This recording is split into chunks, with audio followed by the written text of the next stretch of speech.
Welcome to New Mexico Black Rifle Operators Union. I'm your host, Sean. Man, I picked this theme song for a reason. I love Eric July. I love Backwards. I can't wait to see that he's going to start recording music again. But I digress. The reason why I can't let this slide, especially in the 2A, is because I love our rights too much. And it's disheartening many times to see the battles we end up in over the 2A when it should be a universal right in the United States, and we should all understand that. If you remember during COVID, they were releasing, prisoners from jails and prisons, right? Because they were afraid of what turned out to be nothing more than a really bad flu. I've had it 3 times now, I can say that. And I've got the shots, so I was kind of duped into that. But we're lucky to live in a high-trust society. Or at least we were. Okay? So if you don't know what a high-trust society is, a high-trust society is where you can go to get groceries without having to strap up, armor up, move in a column, and go get supplies, like you would have to do in, Mogadishu or Iraq or Somalia. I already said Somalia, Afghanistan, anything like that. The fact that you can put something in the mail and have a fairly good chance it's going to reach where it needs to go, okay?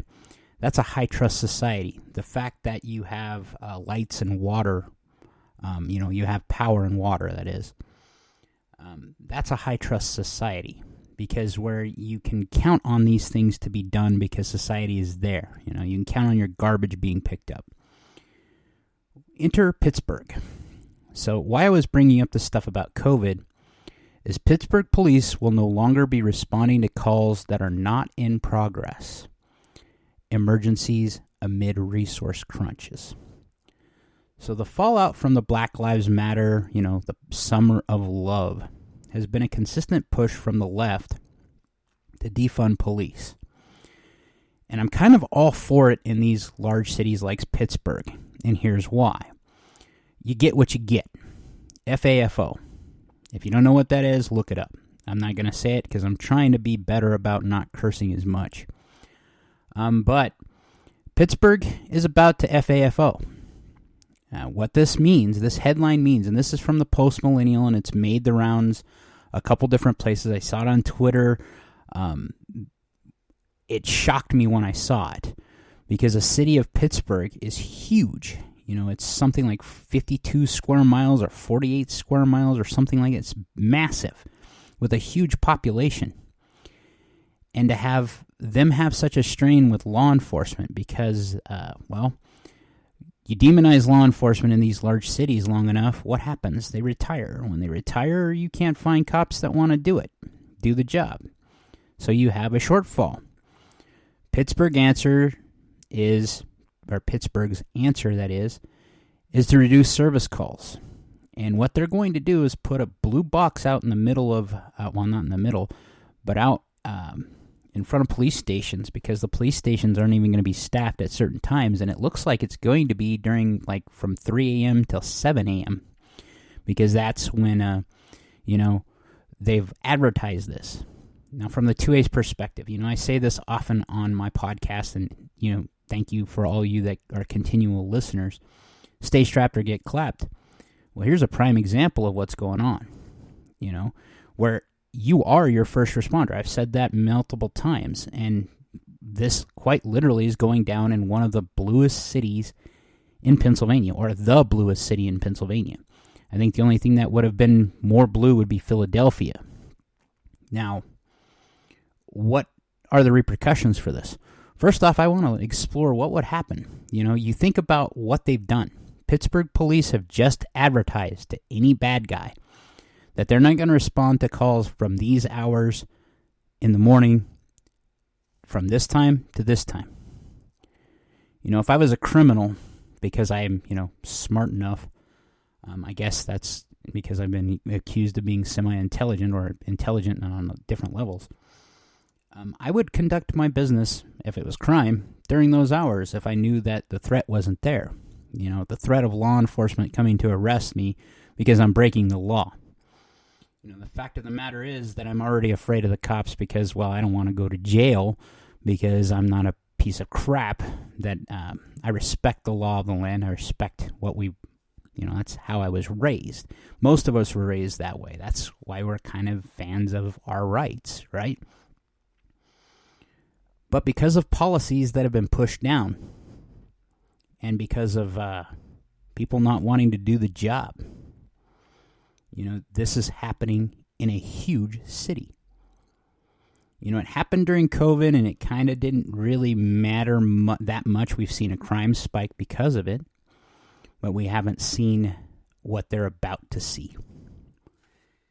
There's that movie, The Purge, and Guns and Gadgets did something on this, which kind of also brought it up to my attention because I saw this on Twitter from the Pulse Millennial, and I saw it just scrolling through my news feed because I'm a news hound. I like to look at the news to see what's going on in the 2A, mostly for this podcast, but also because I'm just a news junkie in general. And when I saw this, my first thought was, wow, this is The Purge. Then I saw Guns and Gadgets presentation where he played the Purge's siren, that they play in the beginning of the movie that lets you know, or not the beginning of the movie, during the movie to let you know the Purge is officially starting. Well, these larger cities, I guess that's what's happening. Because PD in those largest cities are actually advertising when they're going to shut down services. Now, I've talked about response times in northwest New Mexico getting high at times because we don't have enough cops just because of geography. And just because we're a small enough town that, and a large enough footprint, we don't have the population of Pittsburgh. We only have like 40,000, maybe 50,000 on the best day. We swell because the surrounding areas come in here, and we end up about 60 or 70,000 because we have southwest Colorado, that is, and northwest New Mexico and northwest Arizona, or northeast Arizona, that is, come to our little town to do their shopping. They get their resources from us. Can you imagine what a city that's already seen a spike in crime, which Pittsburgh has, and you see what they're going to do here? What would this do to, San Francisco, San Diego, Los Angeles, Albuquerque, New Mexico? What would happen in those larger cities if cops didn't show up as fast as they do? Albuquerque, the response time is supposed to be around 5 to 7 minutes. Can you imagine it increasing to 20 minutes? It's bad enough that Albuquerque, New Mexico has the dubious honor of being one of the towns where you go in with your car and you hope when you come out of the store that it's still there. Can you imagine how bad that's going to be if the cops weren't going to show up during a set time frame and you advertise that to the criminal? The cops are not, there's enough staff, they say, to go to immediate emergencies that are in progress during those times. Okay, but in a city with millions of people or hundreds of thousands of people, how does that play out? Because you can imagine there would be enough crime going on that the cops should be there to help. That's what they're supposed to do. The left, time and time again, wants to remove firearms because they want you defenseless. And they usually, the poor people in cities, vote left. They kind of get what they get. This is on them. These large cities that keep voting for these policies, that's kind of why I'm like, go ahead and defund your police. Let us keep our funding here in northwest New Mexico. Let us fund the sheriff's office a little more. Why? Because the sheriff's office here responds to overflow from all law enforcement agencies from Aztec, Bloomfield, Farmington, Shiprock. Let's fund them a little more so we get more of those guys that can kind of cover our butts for when our cops, are overcharged or overbooked. Things happen. Crime seems to be going up despite what the stats say. Murder rates seem to be going down, but it also seems that it's because, in my humble opinion, it's because these states, there's more than half of them now that have constitutional carry. People are carrying. Gun ownership is up. So why is this a thing? It's because in these large cities, those policies, if you look at New Mexico specifically, let's talk about New Mexico specifically, because this is New Mexico Black Rifle Operators Union. Albuquerque was the one place that our governor of New Mexico suspended the 2A. She tried, it was overruled in court, and now it's only in safe spaces, certain spaces, and that's been held up in court to allow her to do that. So that's any of those public spaces that you probably might want to have a gun, because that's kind of where crimes happen, like parks, like parking garages. Those places seem to be where criminals do their business. And whether you like it or not, crime is a business. We just don't agree with it. We don't like it. It's not a legitimate business, but it's a business all the same. That's their job, so to speak. So what do? We're marching towards this place where Biden says we have the best economy in ages here. Yet New Mexico had the highest jobless rate it had on record. At least that's what the headlines are purporting now. And that happened last month. We're paying higher than we ever have for gasoline prices here in New Mexico. In my town. Why?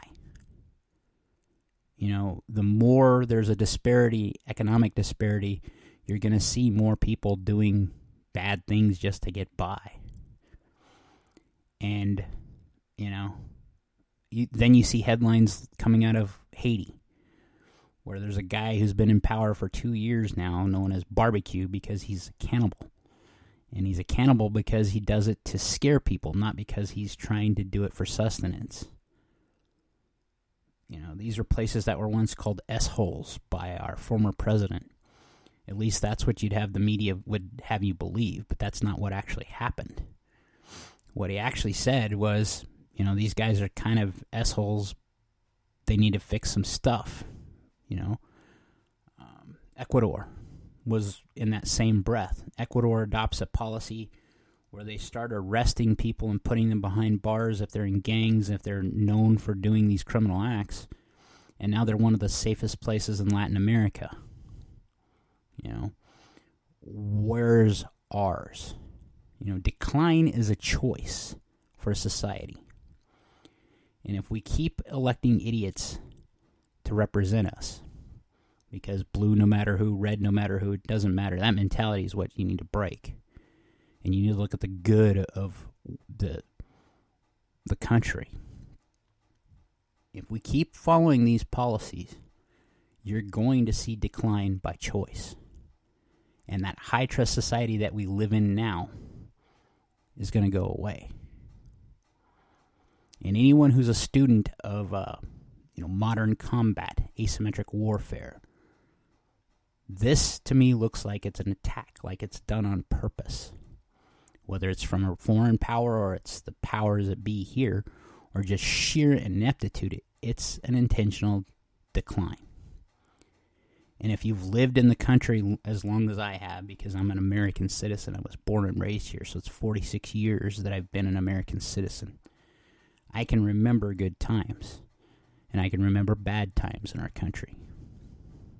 But I have not ever thought that we would decline to a third world country and see law enforcement. I was shocked during COVID when I saw this stuff popping up when they were, police weren't responding in certain areas and they were releasing criminals because the fear of COVID.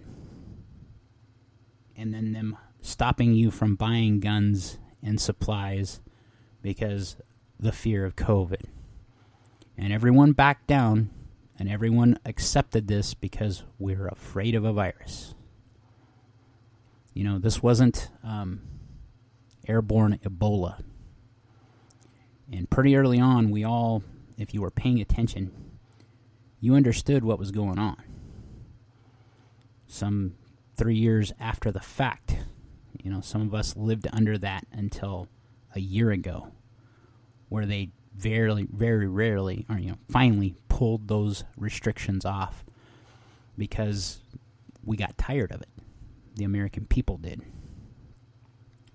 This scenario in Pittsburgh is lining up a situation where you're going to see the average American person who's sick and tired of being abused by those around him and is sick and tired of being a victim become a vigilante. And in today's modern age, that can go south very rapidly.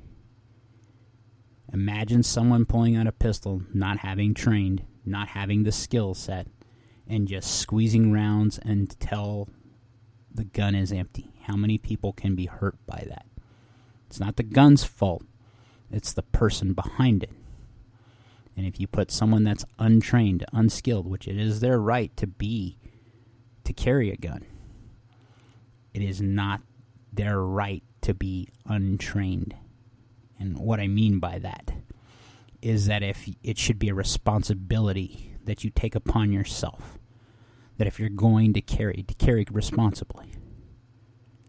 Now, do I believe that the government should tell you what to do? No. I think this is part of those things that you do, like learning to change a tire or how to use a fire extinguisher. There's no difference in my mind. But if you're paying attention to what's going on, this is one of the larger cities on the eastern seaboard, and it just became lawless. And they just advertised to the criminal element, your opponent, whether you want to admit it or not, knows that now the other guys on the playing field aren't going to play. You're on your own. So welcome to being in the Southwest. We've lived this life our entire life living in the Southwest. It's kind of why we like being on our own. We like being self-sufficient. But if you've lived in these urban sprawls and you've gotten used to your policies and you've gotten used to your idealism, that just because you're a good person, violence won't happen to you. Welcome to reality. There's a lot of people on planet Earth that don't believe as you do. There's a lot of people that believe that might makes right, and whatever they do is for themselves. There's not very many people that would actually stand up and do the right thing all the time. I'm blessed to believe, and I firmly believe it, living where I do, that I'm blessed to be around people that are more like me than you are living in a large city. Because I believe here there would be enough people that stood up and said no. Here, I think we would see neighborhood watches pop up.